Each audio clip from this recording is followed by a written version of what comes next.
You're listening to the Huddle Up Podcast with Chad Jensen and Zack Kelberman.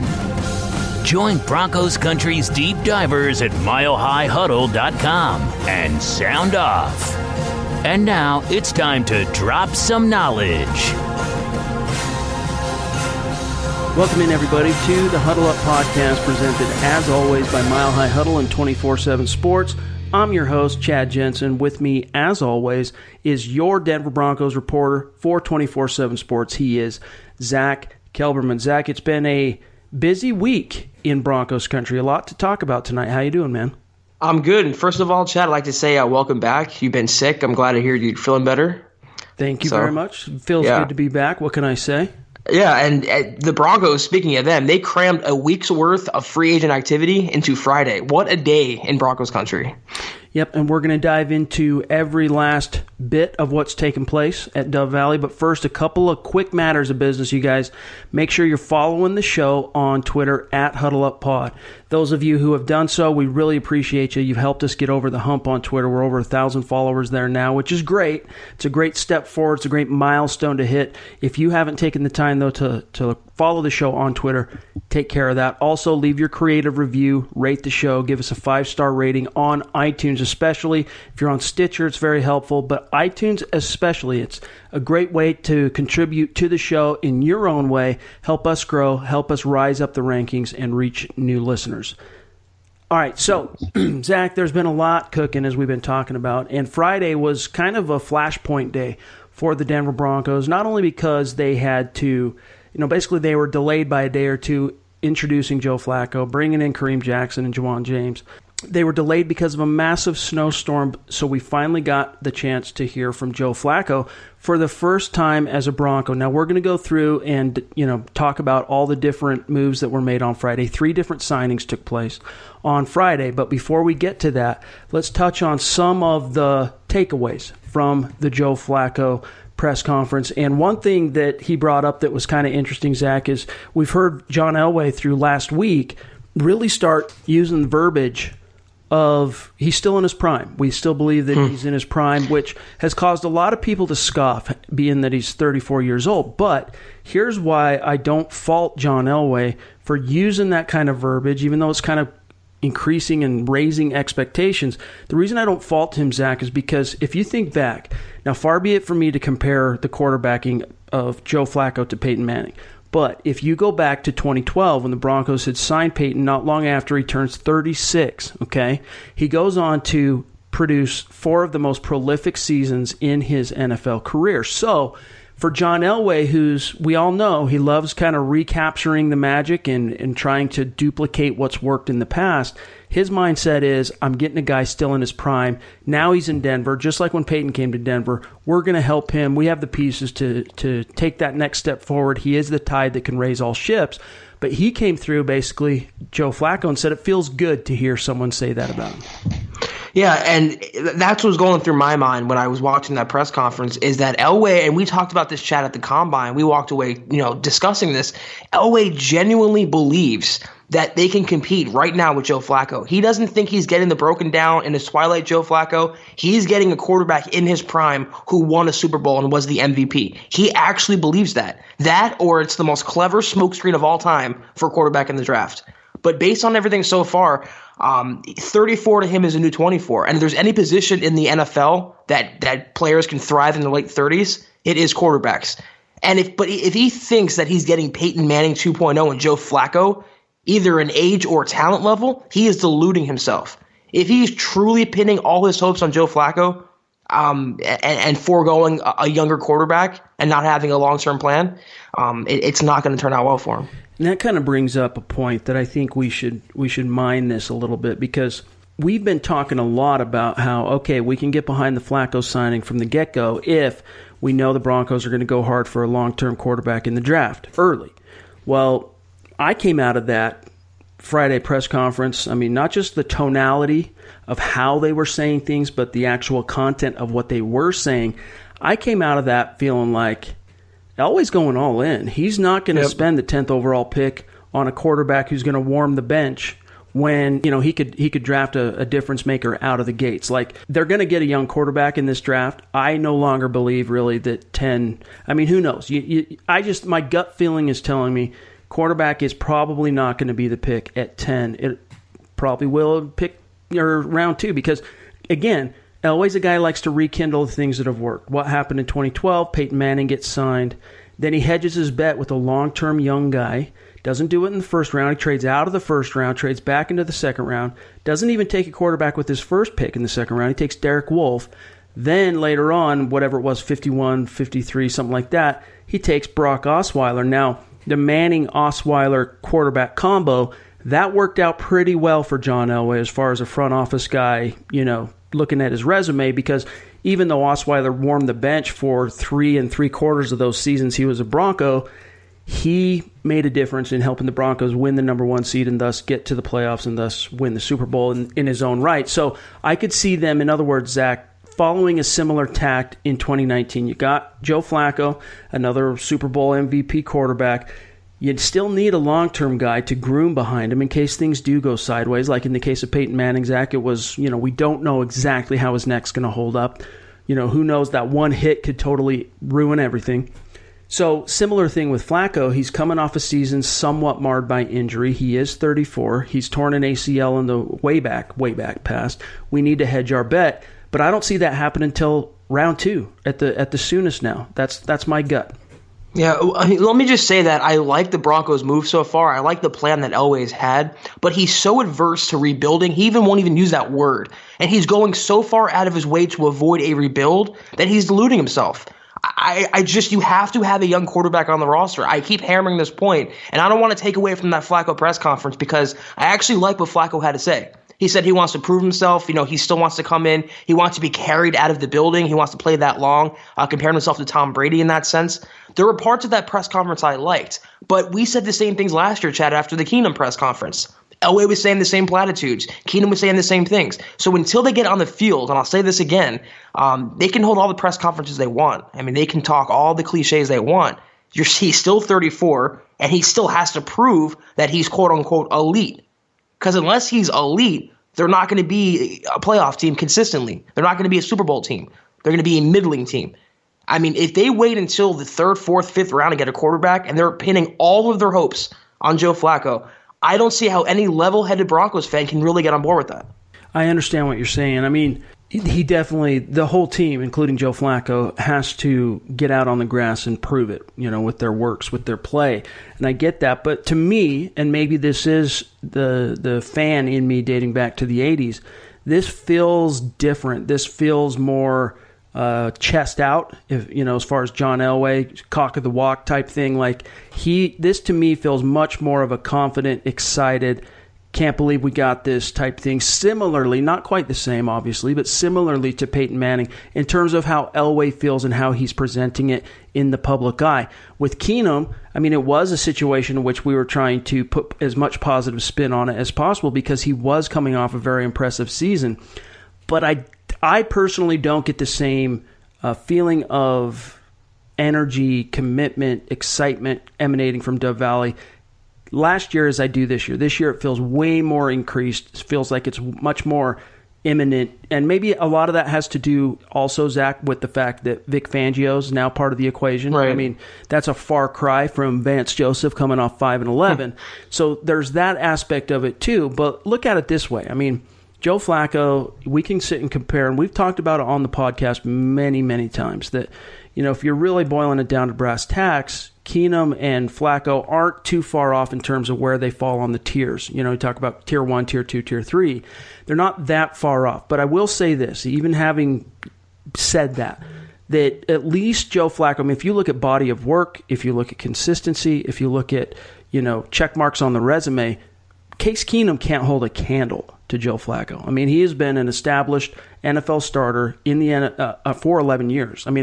Notwithstanding the last half season of 2018, 11 years basically, he's been a starting quarterback in the NFL. Keenum's going on now 2 full seasons of actually being the guy, starting quarterback. And even in Minnesota, he wasn't the guy, but at least he was the starter. And so there is that. There is a larger body of work. There is a larger resume to draw from in terms of we in the media trying to extrapolate and analyze and push it forward of what we maybe can expect. And I look at it kind of like this, Zach. Like, here also comes Rich Scangarello. Now, I think everyone can get on board with the fact that Baltimore, even under the best of times under John Harbaugh, was never known as the most creative offensive environment, right? And I don't think you can pin that necessarily on Joe Flacco.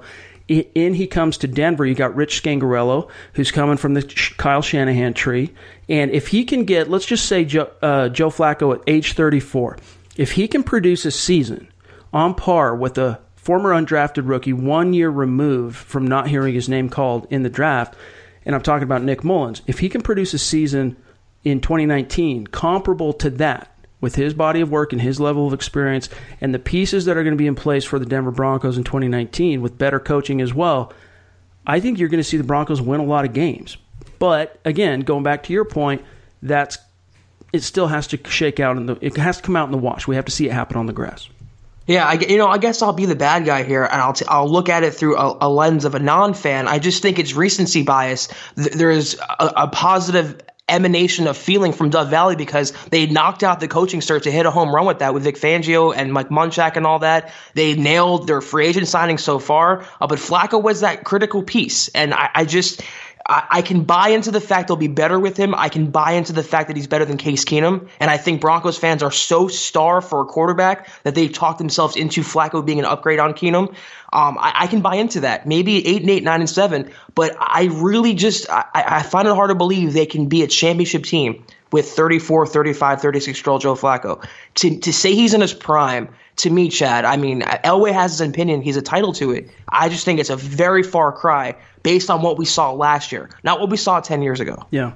I think we can both agree, the one topic on this that we can both agree on is that the Broncos clearly believe that Joe Flacco is a tide. Like, it's the buzz that's emanating from Dove Valley right now, at least, I mean, I'm believing it. I believe that they believe, is what I'm getting at, that Joe Flacco is the man and he's going to be the tide that raises all ships. Do you agree with that they believe it?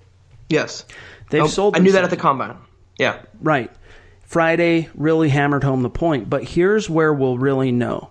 If John Elway truly believes, and he's going all in because he believes Flacco is that tide, you're not going to see the Broncos take a quarterback at 10. Even if Drew Lock is there, you're not going to see the Broncos take a quarterback at pick 10 if all the talking points coming out of Dove Valley over the last few days and weeks really are to be believed. You're not going to see him. I mean, just like when they had Peyton Manning, they're not going to take a quarterback at pick 10. I mean, even when he was on his last legs in 2015, I mean, granted, you had Osweiler going into a contract year and there was possibilities there, but they were taking a quarterback in the 7th round, in Trevor Siemian. They weren't taking a quarterback in pick 10. Now, in this instance, I would not be disappointed completely if the Broncos still managed to come out of this draft with a Brett Rippon or a Jarrett Stidham, or even a little bit later like an Eric Dungy. If that happens, I think there's still the potential of a bright future with a young quarterback with some upside on the roster. But that's how we'll know for sure, Zach. That's how we'll know, judge them by their works, not what they say necessarily, but what they do. Do they take that quarterback at pick 10? If not, you know that Elway's going all in.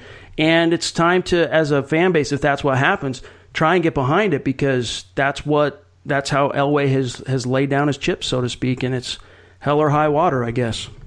Elway can survive if pick 10 it's Devin White or Devin Bush or Drew Lock, but if it's Drew Lock or someone like Jonah Williams and he goes Jonah Williams, I don't see how the fan base would take too kindly to that. Maybe he's not sold on Drew Lock or Drew Haskins, but they just have to have a young quarterback on the roster. And I know I sound like I'm repeating myself, but I agree with you, though, Chad, the premise of your point. They have to come away from this draft with a QB on the roster. I can get on board with buying into Flacco for this year, but beyond that, it's uncertain. And they have to have a guy they can groom behind him, whether that's Daniel Jones or Rippon. They just have to have that guy. So we'll find out soon enough.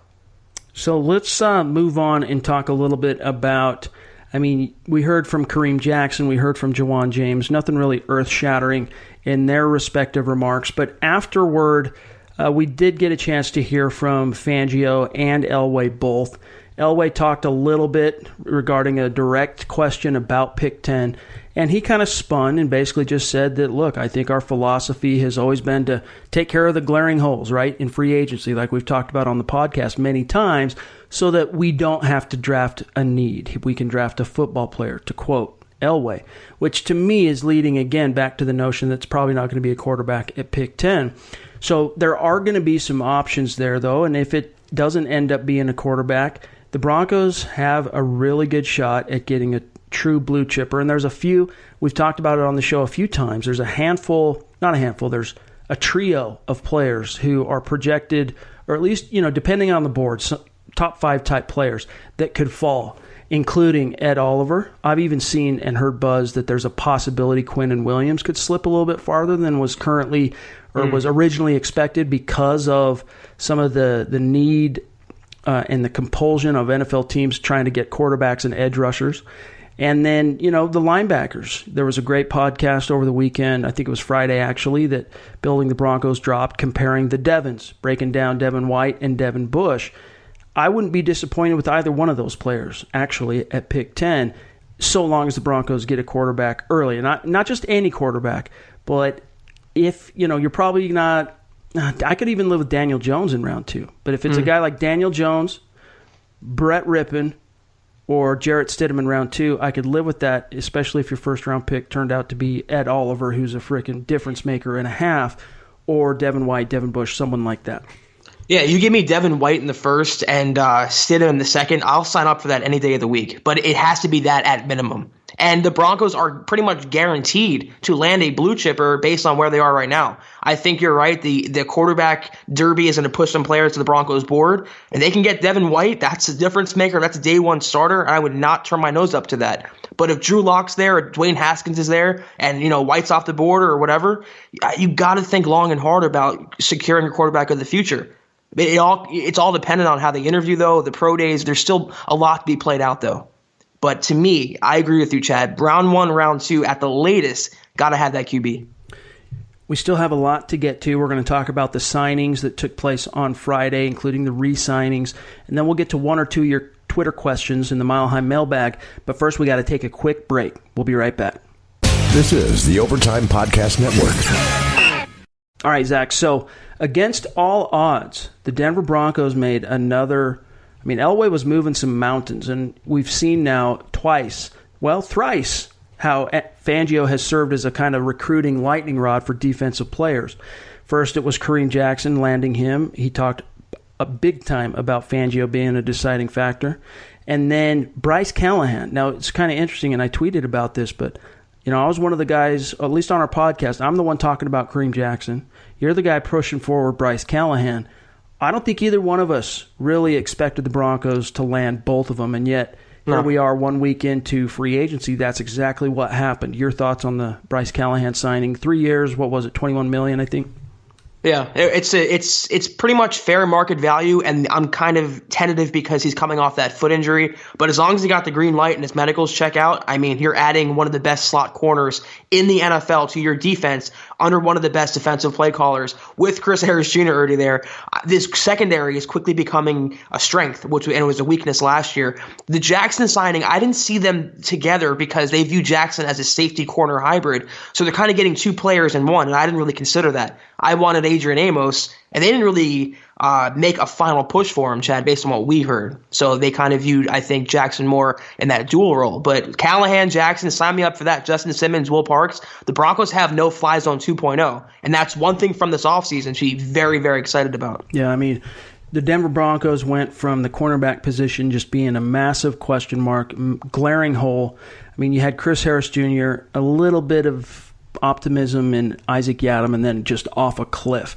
So bad that you had dudes turning and changing positions. That's how bad it was getting at cornerback. But now the Denver Broncos, for the first time ever that I can recall covering this team, are going to field 3 cornerbacks in 2019 who were graded out in the top 10 per Pro Football Focus. So you can see the Denver Broncos having Chris Harris on the outside, Kareem Jackson on the outside, and Bryce Callahan at the slot. But what's cool about Fangio's chess pieces now is that all 3 of those guys are accomplished players inside. he could move them around, and quarterbacks and opposing receivers aren't going to necessarily know what's coming. That's a phenomenal advantage from an X's and O's perspective for Vic Fangio. For example, with very few exceptions, you go back and look at Aqib Talib's resume. Like there was the game, for example, when he was a Patriot in which he played in the slot and took on Jimmy Graham for a whole game and shut him down, right? But mostly you could pretty much count on if you're an opposing team, you're going to line up and play the Denver Broncos or whatever team that has Aqib Talib. He's going to be on the outside and he's going to be on the right. You know, if you're the offense, right side, defense, left side, that's where Aqib Talib was going to be lined up, and you could kind of scheme around that knowledge. Now, though, you've got All-Pro Chris Harris Jr. and you got 2 other top 10 guys, all of which can play inside or, well, I can't say Callahan necessarily is going to be great outside, but all 3 of them can be moved inside, 2 of them back outside. So I'm really excited to see how Fangio manipulates that chessboard, so to speak. Well, you know what I love about the Jackson signing? If he's a safety, which he thrived in last year, he can finally be that solution to the Broncos' tight end problems. They traded for Sua Cravens last year to fill that role, and he didn't really pan out. But Kareem Jackson thrives in coverage. He's a big hitter. He's a sideline player. He's very a lot of gas left in his tank despite his age. So that's what I love with Vic Fangio. He gives himself flexibility, and they still have DeMonte Thomas. They still have Sua Cravens. Will Parks, who took a major step up last year, could thrive in the system. This secondary, it went from being bare, like you mentioned, Chad, to being stocked now. That cupboard's full. And this back end is going to be tough to throw on. So based on what the plan that they had, I'm actually happy they passed on Adrian Amos because they got a 2-1 with Kareem Jackson. Then you add a slot corner like Bryce Callahan, who if he's healthy, it's a top 5 guy in that role. Chris Harris Jr. wants to play more outside. He'll get his wish. I just think it's going to be really hard to throw on this defense. What's especially crucial, too, is that Fangio got his guy that can come in and kind of show everyone else the ropes, right? Bryce Callahan played under him for 4 seasons, in Chicago. He can help kind of, translate, so to speak, what Fangio's pitch is and this scheme and here's little this and that. And he can be that ambassador, so to speak, for the Denver Broncos defense. Every new head coach, whether he's offensive or defensive, brings over that 1 or 2 or sometimes 3 guys that are going to help kind of transition the rest of the team and kind of lead the way. And we thought maybe that would be Adrian Amos. After the Kareem Jackson signing, though, I was actually glad they didn't spend money on Adrian Amos. Right. And, I mean, at the beginning of free agency, I would have preferred Amos over Callahan, which we talked about on the podcast. But once Jackson was signed, I really I wasn't pining for the Broncos to go out after Amos. But Callahan now, I mean, man, they are set up. They are loaded for bear on this hunt. Yeah, and I expect the Broncos secondary to be ahead of the learning curve with Ed Donatel, too, coming over from Chicago. Callahan was one of his favorite players. He went on record and just praised him. This secondary, with all the chemistry they already have, even with a new system, it's going to be hitting the ground right away. And like you said, Chad, the cupboard is full. And Broncos fans, if anything from this offseason, they have to be encouraged by what Elway and Fangio have done, reassembling that championship secondary. Yeah, and it's kind of cool to hear Harris get his druthers, so to speak, because Bryce Callahan talked about on Friday after he signed that he's a former undrafted rookie too, just like Harris from Rice University, and he's modeled his game after Chris Harris Jr. So the mentor and the mentee, so to speak, get to team up and be partners in crime in a newfangled no-fly zone at Mile High. So that was what took place as far as outside signings, Zach, on Friday, and then Denver took care of 2 re-signings, both of which filled some significant roster holes. Just like we expected, the Broncos waited, let them test the market, see how the market shaped up, let some desperation sink in, set in, and then re-signed Jeff Heuerman on a 2-year deal that's worth up to $9 million. So we saw some fans, this was kind of lackluster move, but here's the way I view it. As far as where he fits in the future. Again, Jake Butt, exciting young player, can't stay healthy. Troy Fumagalli is a completely unknown quantity as it relates to the next level, but he's going to be healthy, ready to rock and roll in 2019. Both of them, let's just face it though, on the surface, unknown quantities. Now, Heuerman, if he proved anything last season, it's that if he can stay healthy, he fits in as a starting tight end in the NFL. That one game in Week 9 when he really started to pick up and get his legs underneath him when he had 10 receptions against the Texans and just looked like a beast on the field. That's the upside for Jeff Heuerman. And we all know, too, Zach, how much Joe Flacco likes to feed the tight end. That's kind of his security blanket. He likes to test the defense vertically. He's got to have his speed guys. He's going to do that. But he also loves the seam. He loves tight ends over the middle. And Jeff Heuerman, I think, could end up having a really big role. But the caveat, again, can he stay healthy? And that's the kind of point of demarcation, if you will, is that the Broncos had some other options out there still when they made the decision to re-sign Jeff Heuerman, including Jared Cook at the time, but they went with Jeff Heuerman. So all we can hope really at this point, Zach, is that he stays healthy. Yeah, to me, all Heuerman did last year was prove that he can stay healthy, and he's still an unknown quantity to me in my eyes. I think, Chad, you're a bigger Heuerman fan than I am, and I think the Broncos overpaid just a little bit for him. If I had my choice, and this might be an unpopular take, I'd rather the Broncos bring back Lacoste, who signed with the Patriots, and not Heuerman. I think he just has more upside. And if they wanted a pure pass catcher and not a blocker like they stated, I would have brought in Jared Cook, unless his price tag was too high. To me, just Heuerman doesn't move the needle. And I think, though, they're not done there. I think they're going to look in the draft in the later rounds, the mid rounds. They're going to look to add a blocker, an all-around tight end, because all three they have on the roster are unknowns. Butt's coming off an injury, Fumagalli off an injury, and Heuerman can't stay healthy. They at least have to have a guy who's healthy. So I think they're not done there yet. But to me, I wasn't too crazy about the Heuerman re-signing. I understand why they did it, but I think they overpaid just a little bit. Yeah, and that's one place where I'll definitely disagree with you on the Lacoste versus Heuerman thing, just because Lacoste proved when he finally, was basically, look, we're out of guys. You're in. And he proved he can't. He's just nothing. He's a one-trick pony. He couldn't block. When he was in and tasked with blocking, the run game suffered tremendously. If you go back and look at you had Phillip Lindsay on a tear, and then all of a sudden you got Matt Lacoste in there being asked to block, and things just went sideways. And that wasn't the only reason, obviously. There's a lot. The O-line was injured, too. O-line was banged up. Teams weren't stacking the box. They were stacking disrespecting the box. Keenum. They weren't respecting it. So there were other factors there. But to me, Matt Lacoste he's at best, in my eyes, a number 2. And he's just an F tight end that you can move around the formation and have him run routes.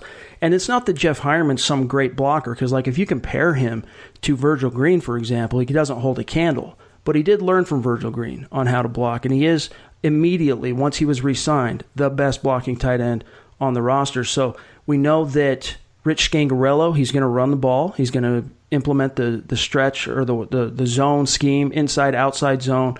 And so there's going to be an emphasis on the tight end being able to block in line. So you got to have someone who at least has some experience and some acumen sticking their head in there and blocking a guy. And Heuerman gives him a better upside. But it was interesting, Zach, your guy signed with the New England Patriots, which they see something in him. They do, and if Belichick sees something in you, then obviously he puts something on tape. And Chad, that's valid points that you make. I just think if they want a guy who knows the system or has been in the system, and they could have saved some money and brought back Lacoste and banked on his upside. So I agree to disagree. I just think they're not done yet. That's all. And if they wanted a blocker, they could have got Darren Fells, who played in Baltimore. Right. So I just think in the draft they're going to look for a big-bodied, all-around tight end to throw in that group. Yeah, and there's a couple of really good ones at Iowa that they might have a shot at some point. Number 10. Because even if the Broncos, this is one thing Elway talked about on Friday is, everyone's focused on pick 10 and for good reason, but we've got really high picks in rounds 2 and 3 as well. So we're really excited about what we can do to basically, I'm paraphrasing him, reload the roster again in 2019, excuse me. So who knows, maybe one of those round 2, round 3 picks will end up being a difference-making tight end that they can groom. But I think another thing, and we'll move on from this subject, I think we've minded about as much as can be, is I think there was some sense of some unfinished business there in the mind of Elway and the Broncos, being that Heuerman's a former third-round pick of the team, not that far removed, and only had 1 year, not even a full year as a starter. Right. So that, I'm sure, played a role. But they also filled another... Well, I wouldn't call it a massive roster hole because they have Shelby Harris coming back on an RFA tender, but they needed that behemoth in the middle that Vic Fangio likes at nose tackle, and so they re-signed Zach Kerr 2 years. We don't know the terms yet exactly. I haven't seen the terms yet released on what his deal was, but he talked about Vic Fangio obviously being a big reason when he considered all his options out there to re-sign in Denver, but also the to stick around and finish kind of what he started, and to stay under the wing, so to speak, of Bill Kolar. Yeah, I was expecting the Broncos to bring back either Kerr or Pecco just to fill, like you said, Chad, that run-stuffing role in Fangio's 3-4. And I understand why they went with Kerr. He's younger, potentially more upside, and they're going to rotate there. Based on the front and the down and distance and the opponent, they're going to have Shelby Harris at the nose. They're going to have Kerr. They'll probably draft someone. So I like the re-signing. I think that was a smart move. They just need depth at this point. They don't really have any big bodies on the roster, so he was a good player against the run the last couple seasons. And another guy, Chad, like I'll say, if he can do decently with Vance Joseph, I look forward to what he can do with Vic Fangio. Yes. It probably spells curtains for Domata Pecco, though, as far as a possibility of being brought back. I think it would have came down to him or Kerr in terms of re-signing one of the guys, and ended up being the younger guy, Kerr. So, happy trails, I think officially you can say now, to Domata Pecco. Don't be surprised if he follows his guy Vance down to Arizona. But let's run through real quick, and then we'll grab one or two questions from the mailbag.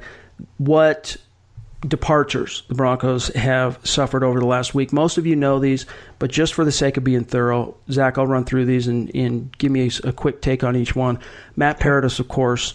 Broncos offered him only 1 year deal. They were really concerned with his ankle. He signed a 3-year, $27 million contract with the Carolina Panthers.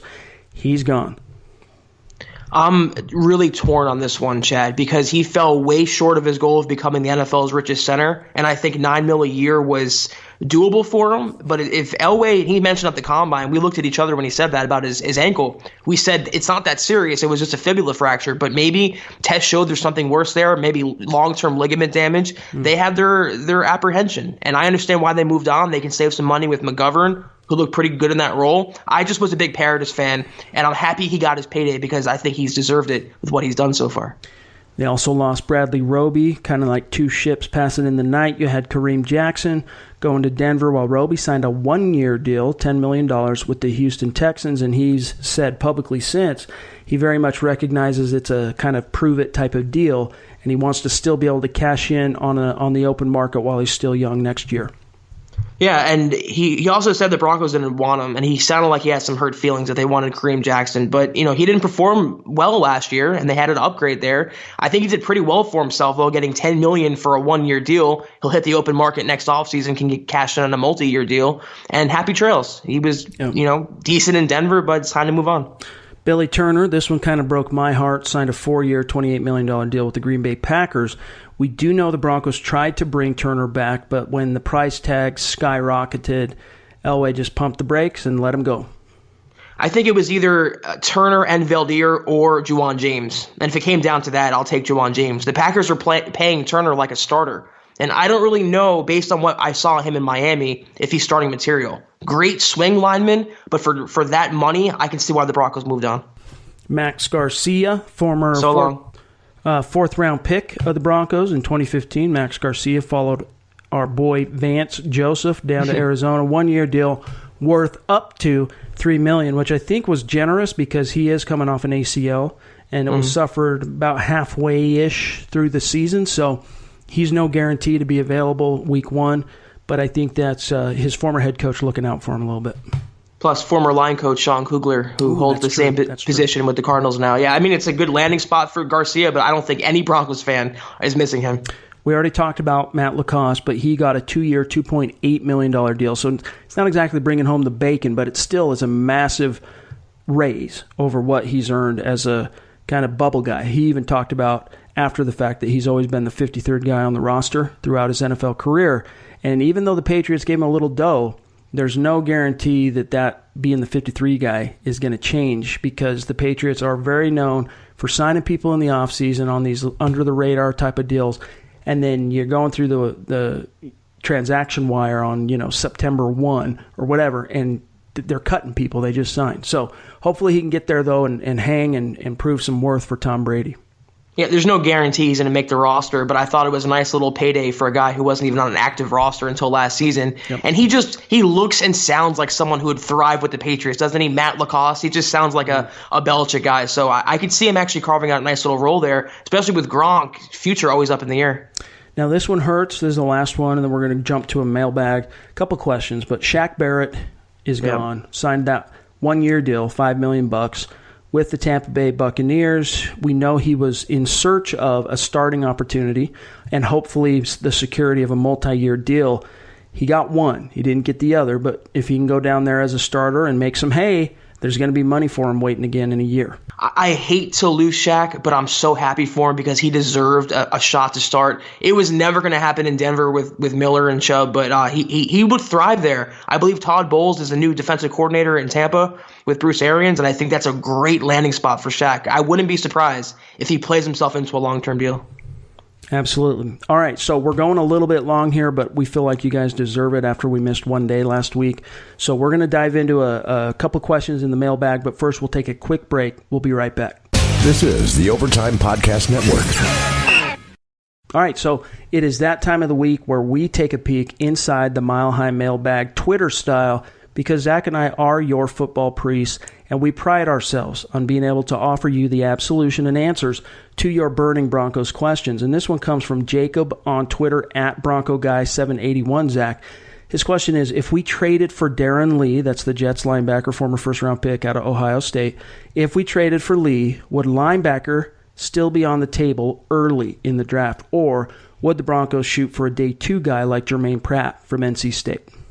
Yeah, I think if they picked up Lee, they wouldn't go early because in Vic Fangio's defense, they can move some players around, some dime backers. They wouldn't prioritize it. But I'm not a huge fan of Darren Lee based on what I've seen with the Jets. I wouldn't pin my hopes on him. But if they traded to answer this question, they would move on to offensive line, another need in round 1. And I don't disagree with anything you just said. The only thing I'll add to the context is Vic Fangio's specialty is linebackers. And everywhere he goes, linebackers flourish. So if you have a guy who's kind of underperformed throughout his career, Darren Lee, great coverage linebacker, but he's never been that tackling machine the team hoped that he'd be, all of a sudden you pair him up with Fangio, you might have something. And the same goes for the linebackers on roster right now with the Broncos. A lot of fans aren't exactly excited about some of the linebacker talent, with the exception of Josie Jewell. But better coaching and a guy who's coached a lot of all-pros and pro bowlers at the position might be able to move the needle, at least for guys who right now are a little bit unheralded. So we'll move on here to Ronald Newman, at Ronald Newman Jr. 2 on Twitter. He says, welcome back, Chad. Thank you. Glad you're feeling better. Thank you. With the secondary taken care of through free agency, what position, Zach, do you see the Broncos leaning towards in the draft? I mean, in the first round, it's got to be inside linebacker or maybe even corner, offensive line, quarterback, of course. They still have holes on this team. They solved a lot of them. Defensive line, another one. They have their options, and they're pretty much guaranteed to land a blue chip prospect. But they can go a lot of places. But I think inside linebacker, quarterback, and cornerback are the big 3 right now. Yeah, I think it's going to be defense, and I think it's going to be best player in round 1, and then from there you're going to see best player at positions of need. The Broncos taking rounds 2, 3, 4, 5, 6, 7. But I think it's going to be a defensive player. That's not necessarily what I want to happen. I'm pretty clearly on record that I want the Broncos to do what they can to try and get Drew Lock at pick 10. But I just don't think that's happening. My gut's telling me that's probably not going to happen. And so what I expect to happen is a defensive blue chipper at that pick 10. Might be off-ball linebacker, might be defensive line, might be corner. Next question here comes from Juan Pablo, Broncos Brazil 1 on Twitter. Zach, he says, the Broncos got to get an inside linebacker in the first round. Can this scheme work with only a guy like Darren Lee and one of the other starters? Now, why all of a sudden Darren Lee is on the topics, on the minds of everyone in Broncos country, I don't know. He was floated. There's some buzz, I guess, right, that he's on the trading block, but he's not going to come in and save your franchise, even with the quality coaching of Vic Fangio. I was going to say, I don't know where Darren Lee came from. Is he because he's underperformed in New York and Broncos fans? I don't know where Darren Lee came from. But if you trade for him, you're also taking on his contract. He was a first-round pick. So, there's other things to consider. That's a great point you made, Chad, about Fangio obviously succeeding with linebackers. If there's anyone in the NFL who can get something out of Darren Lee, I guess it would be Fangio.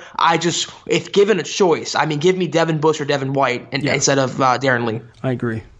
Lance Abeda on Twitter, at Lance Abeda. Do you believe quarterback is the best option at 10, given the fact that with the way this roster looks on paper, the Broncos probably won't be picking top 10 next year in the 2020 draft. So do you still think, knowing the Broncos won't be in the top 10 next year, do you still think quarterback's the best option at 10?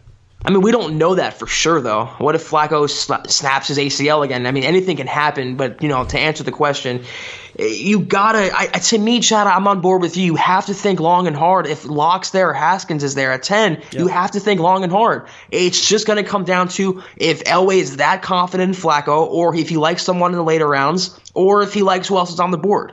To me, though, my personal preference, if you have Locke sitting there, you have to look at him above everyone else.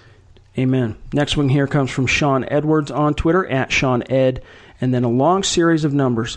With reports that Giants aren't interested in Dwayne Haskins, smokescreen/smokescreen/smokescreen, could the Broncos go that direction? Also, if Devin White is off the board, isn't Devin Bush at 10 just drafting for need if you took Bush at 10?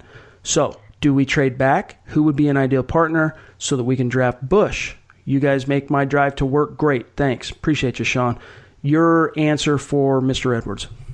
To me, at 10, Bush is a little too early, but we don't know how the Broncos feel about him. We don't know how he'll perform in his pro day and private interviews.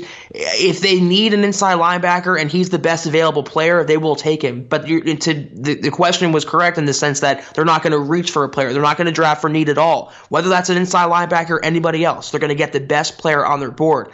I'm starting to have this sneaking suspicion, though, and you've mentioned this, Chad, that someone like Ed Oliver is going to be there for the taking, and they're going to think long and hard about adding a top 5 talent, like Bradley Chubb last year falling. And let's say Locke is off the board, Haskins. I just think they're going to have someone fall in their laps, and I agree with you. I think it's going to be a defensive player. But above all else, you got to look at quarterback, if it's available. That podcast, The Devons, that Building the Broncos did, I think it was Friday. Again, if you guys haven't listened to that, go back and listen. One thing that hit home for me coming out of that podcast, some great analysis, but it's that they're very similar. They're very close, Devin White and Devin Bush. In fact, if you want an immediate impact, you're probably better off going with Devin Bush because Devin White has a bigger upside, but it's probably going to take – he's not as pro-ready out of the gates. Not to say he's not pro-ready, but he's not as plug-and-play right out of the gates as Devin Bush. So I'm telling you right now – and I'm with you, like a week ago, I probably would have thought 10's a little too rich for Devin Bush. I'm not so much feeling that way a week into free agency. Now, next question here comes from JT at Young Javen on Twitter. Do you guys think we will sign one more person in free agency, Zach? If they do, it's going to be someone with a very minor role, a deep reserve. Based on their salary cap and the money they have to leave over for the rookie class, they're pretty much done spending, and Elway kind of said that himself. And then he handed Bryce Callahan $21 million. Yeah, I don't see any major signings, mid-tier signings. If they add anyone, it's going to be a bit player. All right, these last two will hit rapid fire. From Joshua Lawrence, the entire Tyreek Hill situation makes me sick to my stomach. If true, I hope he never plays in the NFL again. Hopefully the kid finds a safe environment to live in. Speaking to the Tyreek Hill's son. I have to ask, though, if Tyreek Hill doesn't play this year, does that change the dynamic of the division this year? No, because they still have Mahomes, and as long as Mahomes is under center, it doesn't matter who's receiver. It'll hurt the Chiefs if Hill doesn't play, but as long as they have Mahomes, they have a good scheme there, they're going to be competitive. Christy says, can't wait for my Monday morning pod. Huddle Up Pod feels like it's been forever. Appreciate that. It'll be waiting for you bright and early Monday. This last one here, and then we're out of here, comes from Jeremy Kusic on Twitter. Sorry if I butchered your name there, at Jeremy Kucish. Question, with wide receiver number 1 and number 2 nailed down, who will take charge of the third spot? I really like Tim Patrick. I think he clearly outplayed Deshaun Hamilton, showcasing determination and an ability to leverage his big frame in contested catches. Does Brendan Langley make it past training camp after moving to wide receiver? Zach? I actually wrote that today. I just don't see, no matter how well he did in the past, Langley, he was a receiver in high school, how he can take reps away from River Craycraft, Deshaun Hamilton, Tim Patrick.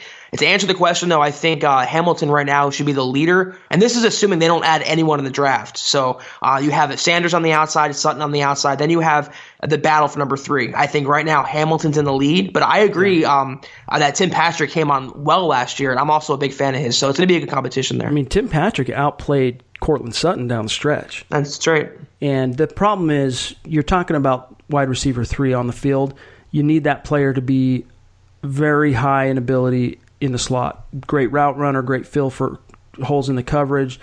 And that's Deshaun Hamilton. Patrick is a intriguing player. He's got a lot of upside. He showed out late last year. But he's going to be a player best suited on the outside, backing up a Cortland Sutton or Emmanuel Sanders, but probably Cortland Sutton. So you need a savvy guy inside, and that's Deshaun Hamilton, no question. Although, Jeremy, I do understand your praise for Timmy P. But, hey, that's going to do it for today's episode of the podcast.